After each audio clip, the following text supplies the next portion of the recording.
ఒకసారి కారాపండి.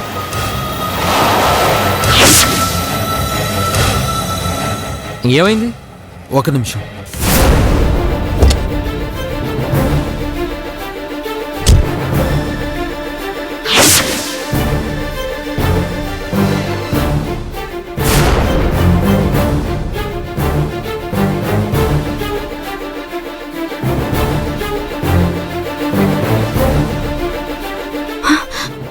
దేవుడా, వీడు నా వైపే వస్తున్నాడు. అంటే అంటే నన్ను చూసేశాడా? అయ్యో, ఇప్పుడెలా? ఇప్పుడు నేను దొరికిపోయినట్టేనా?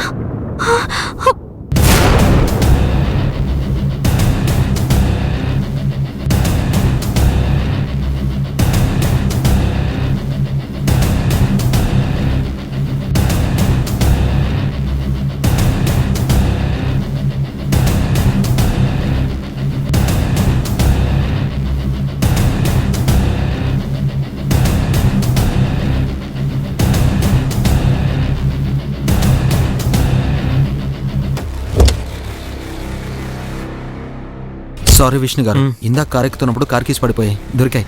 ఓకే ఓకే, పదండి.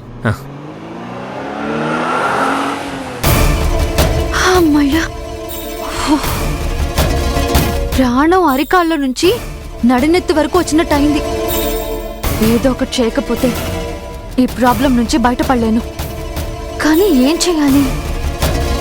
మ్యాటర్ మొత్తం జయగాడు ఊదేసినట్టున్నాడు. ఆ పద్మావతితో కలిసి ఎలాగైనా నన్ను పట్టించాలని చాలా పంతంతో ఉన్నాడు.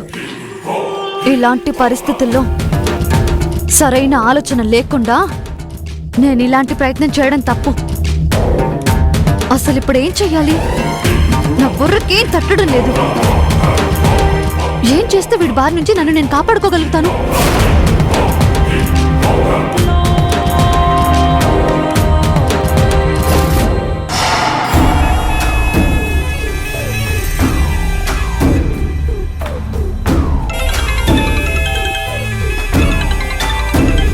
నమస్తే మేడం.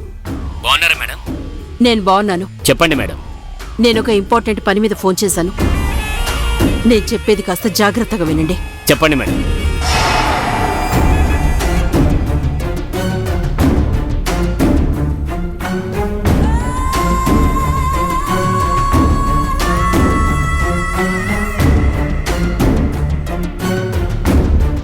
విషయం అర్థమైందిగా? అర్థమైంది మేడం. డీటెయిల్స్ పంపించండి. సెండ్ చేస్తాను, కానీ జాగ్రత్తగా డీల్ చేయాలి. అలాగే మేడం. ఎక్కడా నా పేరు బయటికి రాకూడదు. మేడం, మా సంగతి మీకు తెలుసు కదా మేడం. మా ప్రాణం పోయినా మీ పేరు ఎక్కడా చెప్పు. సరే, పని పూర్తి చేసి పేమెంట్ తీసుకెళ్ళండి. అలాగే మేడం.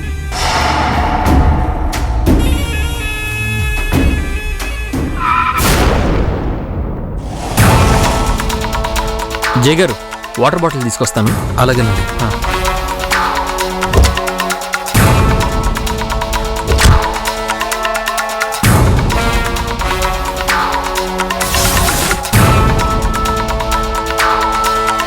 రేయ్, మనకు కావాల్సింది వీడేరా.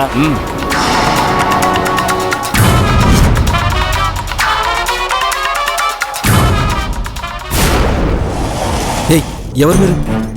అన్నా, మీ దోస్తులు అన్నా.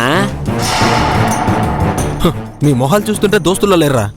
అర్థమైంది కదా, ఇంకెందుకు ఆలస్యం?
ఓ మై గాడ్, బాగా బ్లీడింగ్ అవుతుంది.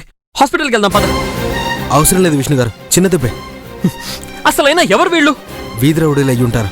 డబ్బు కోసం అటాక్ చేశారు. ఇడియట్స్. దొరికుంటే నా చేతిలో చచ్చేవాళ్ళు. సరే సరే, ముందు హాస్పిటల్కి వెళ్దాం దా.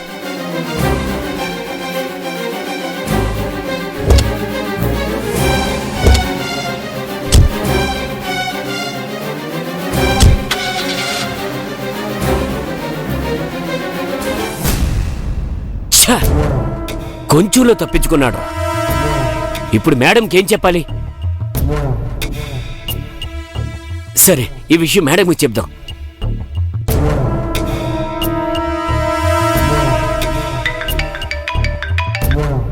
చెప్పండి, ఏమైంది? పని పూర్తయిందా? లేదు మేడం. ఏ, వాడు దొరకలేదా? దొరికాడు మేడం. మరి చికెనెట్టే చిక్కి మిస్ అయిపోయాడు మేడం. ఛ! మిస్ అవడం ఏంట్రా? అసలు ఏం జరిగింది?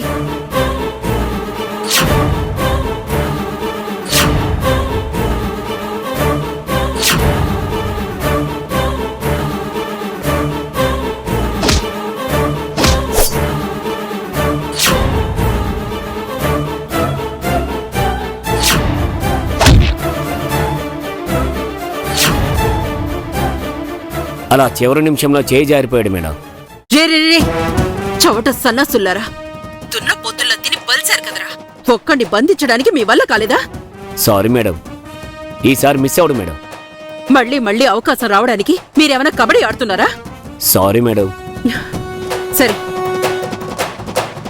మీరు ఎవరో ఏంటో వాడికి తెలిసిందా? అలాంటిదేం లేదు మేడం, తెలీదు మేడం. సరే, కొంతకాలం ఈ దరిదాపుల్లోకి రాకుండా ఎక్కడికైనా దూరంగా వెళ్ళిపోండి. మళ్ళీ అవసరమైతే ఫోన్ చేస్తాను. అలాగే మేడం. ఛ! ఒక్కడి కూడా ఉపయోగపడేలా లేడు. ఎవ్వరూ చెప్పిన పని సరిగ్గా చేయడం లేదు. ఇడియట్స్. తప్పు తీసుకోవడంలో ఉన్న ఇంట్రెస్ట్ పని సరిగ్గా చేయడంలో పెట్టరు. ఎలా పెడతారత్తయ్యా? అందరూ మీ అంత సిన్సియర్గా ఉండాలంటే కష్టం కదా. ఇదిగోండి, ముందు ఈ నీళ్లు తాగి చల్లబడండి, లేదంటే టెన్షన్తో గొంతు ఎండిపోతుంది.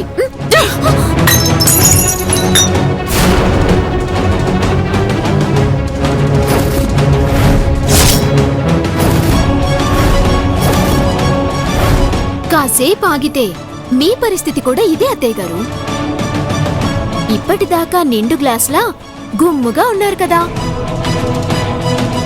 ఆ నేత్ర దాని అసలు రంగు బయటపడగాని ఈ మొత్తం కథకి సూత్రధారి మీరే అని తెలియగానే మీ అబ్బాయి మిమ్మల్ని ఇలాగే విసిరికొడతాడు. ఒక్కసారి ఆయనకి మీ మీద మనసు విరిగిపోయిందంటే ఈ నేల మీద పడ్డ నీటి చుక్క ఎలా అయితే మళ్ళీ యథాస్థానానికి రాలేదో అలాగే మళ్ళీ మిమ్మల్ని అమ్మ అని పిలవటానికి కూడా ఇష్టపడ్డు. ఇంతకాలం ఏదో ఒకటి చేసి తిమ్మిని బమ్మిని చేసి నా సీనయ్య అమాయకత్వంతో ఆడుకున్నారు. ఇక మీ పప్పులుడకవు. మీ చాప్టర్ క్లోజ్. కామాక్షిదేవి నిర్మించుకున్న కలల సౌధం ఒక్కసారిగా నేలమట్టమవబోతోంది. అది నా కంఠంలో ప్రాణం ఉండగా జరగదు. ఓటమి అనే పదం ఈ కామాక్షి ఇంటి గుమ్మం తొక్కి రావడానికి భయపడుతుంది. ఇళ్ళలగ్గానే పండగ కాదు పద్మావతి. నువ్వు ఆశపడు, తప్పులేదు. కాని అత్యాశపడకు, బోర్లా పడతావు. ఇప్పటికే మన మధ్య ఇలాంటి సిచ్యువేషన్స్ చాలానే వచ్చాయి. గతాన్ని ఒక్కసారి గుర్తు తెచ్చుకో. ఏనాడు నేను ఓడిపోయింది కాని నువ్వు గెలిచింది కాని లేదు. ఉండబోదు. అది గతమత్తయ్య గారు. 100 గుడ్లను తిన్న రాబందు కూడా ఒక్క గాలివానికి చొచ్చిందంట. సప్త సముద్రాలు ఈదిన గజ ఈతగాడు కూడా వాడి టైం వస్తే ఇంటి ముందున్న మురికి కాలువలో కొట్టుకుపోతాడు. ప్రతిసారి గెలవటానికి ఇది మీకు మీరు ఆడుకునే జూదం కాదు, జీవితం. ఎన్నిసార్లు మీరు గెలిచుండొచ్చు, కానీ ఈసారి గెలుపు నాదే. గెలవాలంటే ఆట జాగ్రత్తగా ఆడితేనే సరిపోదు, ఆవగింజంత అదృష్టం కూడా తోడవాలి. అది నీకు అస్సలు లేదు. అందుకే పుట్టినప్పుడే కన్నవాళ్లకి, పెరిగిన తర్వాత పెంచిన వాళ్ళకి, ఇప్పుడు ప్రేమించిన వాడికి దూరం అవుతూ వచ్చావు. నీ కళ్ళకి కన్నీళ్లు కార్చడం తప్ప ఆనంద బాష్పాలు ఎలా ఉంటాయో కూడా తెలీదు. హ, నువ్వు పుట్టిందే ఓటమి నుండి. నువ్వు చస్తూ కూడా ఓడిపోతూనే చస్తావు. కష్టాలు కన్నీళ్ళనేవి ఎవ్వరి జీవితంలోనూ శాశ్వతంగా ఉండవు. అలాగే ఆనందం, అదృష్టమనేవి ఎవరికి చివరిదాకా శాశ్వతంగా ఉండవు. చీకటి తరువాత వెలుగు, ఎండ తరువాత వాన ఎంత సహజమో, కష్టాల తర్వాత సుఖాలు, కన్నీళ్ల తర్వాత ఆనంద క్షణాలు అంతే సహజం. ఆగిపోయిన గడియారం కూడా రోజులో 2 సార్లు కరెక్టు టైమే చూపిస్తుంది. ఈసారి నా టైం వచ్చింది. హ్మ్, ఎక్కడ్నుంచో వచ్చినా ఒక అమాయకుణ్ణి చూసి వాడు చెప్పిన కాకమ్మ కబుర్లు విని నీకు బాగానే ధైర్యం వచ్చింది.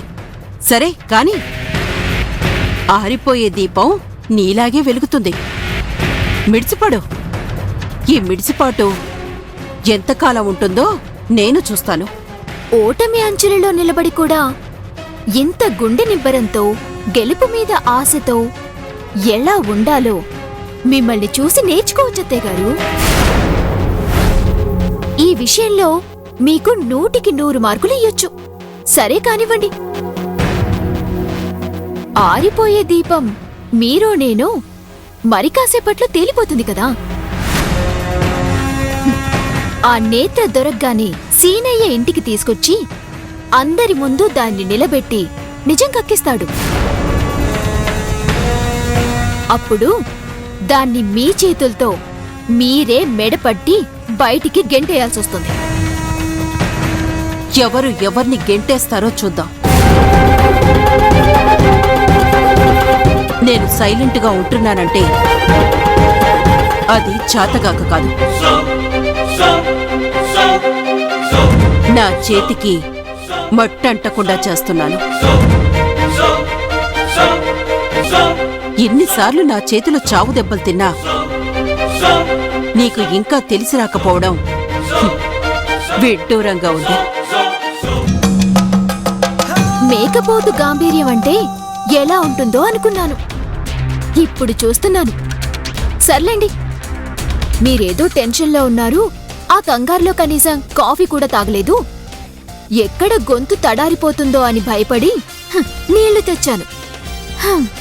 కాని ఇక్కడ మీ మాటలు విన్నాక మీరంత త్వరగా పోరు అని అర్థమైంది. అయ్యో, అలా చూస్తారేంటి? మీరు పోరు అంటే నేను ఆ ఉద్దేశంతో అనలేదు. మీరు ఓడిపోరు అన్న సెన్స్లో మాట్లాడాను. అపార్థం చేసుకోకండి. వస్తానత్తయ్య గారు. మళ్ళీ మీ అబ్బాయి ఏ మూడ్లో వస్తాడో. ఆయన ఆవేశానికి నేను తప్ప ఎవ్వరూ అడ్డుకట్ట వేయలేరు. జాగ్రత్త అత్తయ్య గారు, కింద నీళ్లున్నాయి. చూసుకోకుండా కాలు వేశారంటే ఈ వయసులో అంత బాగోదు.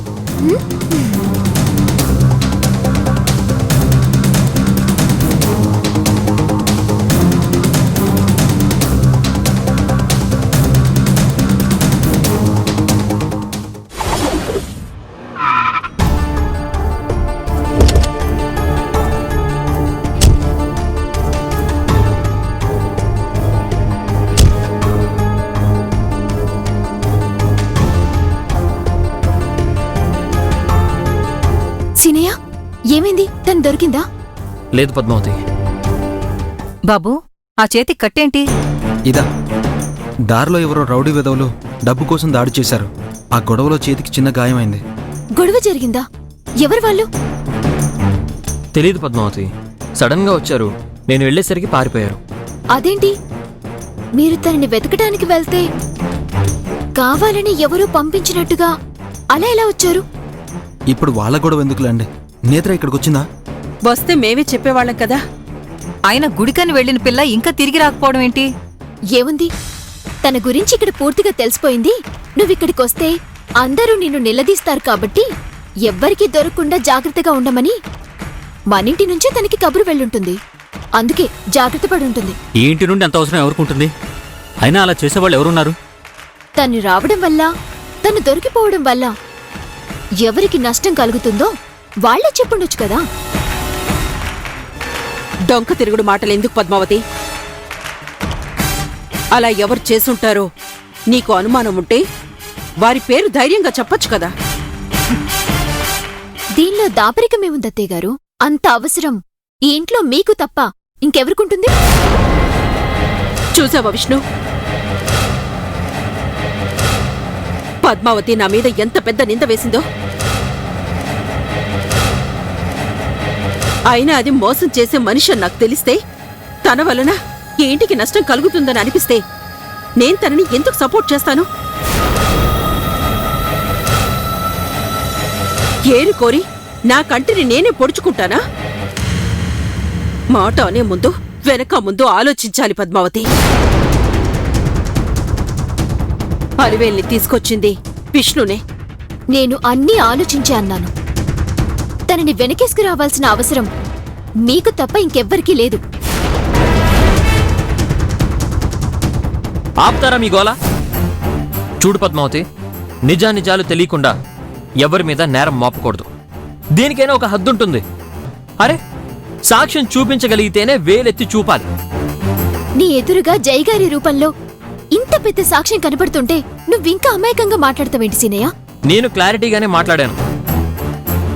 జై గారు చెప్పింది నిజమే కావచ్చు, కానీ ఇందులో తన వెర్షన్ మాత్రమే ఉంది. రెండు వైపులా వాదనలు విన్నాకే అప్పుడే మనం ఒక డెసిషన్కి రావాలి. అవును, పెద్ద జడ్జి గారు బయలుదేరారు. ఏంటంటున్నావు? ఆ? ఏం లేదు, నువ్వే కరెక్ట్ అంటున్నాను సీనయ్య. నువ్వు చెప్పింది 100% కరెక్ట్ విష్ణు. ఎందుకంటే ఆ అమ్మాయి మనింటికి వచ్చినప్పటి నుంచి చూస్తున్నాను. తన ప్రవర్తనలో కానీ తన మాటలో కానీ నాకు ఒక్క నెగిటివ్ సెన్స్ కూడా కనపడలేదు. నీళ్లలో నీళ్లు పాలల్లో పాలు బాగానే కలిసిపోతాయిలేండి. అంటే ఏంటి నీ ఉద్దేశం? అదే, కూలింగ్ గ్లాసులు పెట్టుకున్న వాళ్ళకి లోకం అంతా కూల్గానే కనిపిస్తుంది. మీలాంటి వాళ్ళకి అందరూ మంచివాళ్లలాగానే కనిపిస్తారు. ఏది ఏమైనా మన మధ్య ఈ ఆర్గ్యుమెంట్ అనవసరం. ముందు తన ఎక్కడుందో తెలియాలి, ఆ తర్వాతే మిగిలిన అన్ని విషయాలు. ఎక్కడికి వెళ్తుందిరా? అయినా తనేమన్నా చిన్నపిల్ల తప్పిపోవడానికి ఎక్కడో స్ట్రక్ అయి ఉంటుంది. ఫోన్ చేసినా కూడా స్విచ్ ఆఫ్ అని వస్తుందమ్మా. గుడి ఏరియా మొత్తం వెతికాం, అందరినీ అడిగాం, కానీ తన జాడ తెలియలేదు. చాలా టెన్షన్గా ఉందమ్మా.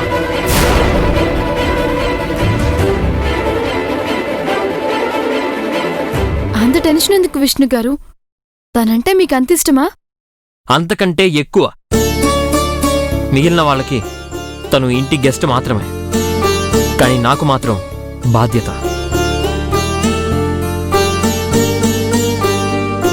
మా మాస్టర్ గారు చివరి శ్వాస వదులుతూ నాకు అప్పగించింది తనని మాత్రమే కాదు, నా మీద ఆయన పెట్టుకున్న నమ్మకాన్ని. తనకేమన్నా అయితే నేను సమాధానం చెప్పుకోవడానికి, సంజాయిషి ఇచ్చుకోవడానికి కూడా అవకాశం లేదు. జై గారు, మీరు కొంచెం రెస్ట్ తీసుకోండి. నేను వెళ్ళి తన్ని వెతుకొస్తాను. ఆగు విష్ణు, ఇప్పుడే కదా వెతుకొచ్చారు, ఇప్పుడు ఎక్కడిని వెతుకుతారు? నేను ఆల్రెడీ తన ఆచూకీ తెలుసుకోమని కొంతమందికి చెప్పాను. మనుషుల్ని పురమాయించాను. వాళ్ళు తప్పకుండా తనని వెతికి పట్టుకుంటారు. నువ్వు కాసేపు రిలాక్స్ అవ్వు. లేదమ్మా, నేను వెతికొస్తాను. అక్క తన ప్రయత్నం తను చేస్తానంటుంది కదా నాన్న. కొంచెం టైం తీసుకొని తను రాకపోతే అప్పుడు ఆలోచిద్దాం. పద్మావతి, నువ్వు వాణ్ణి లోపలికి తీసుకువెళ్ళు. రా సీనయ్య. లేదు, నేను వెళ్ళాలి పద్మావతి.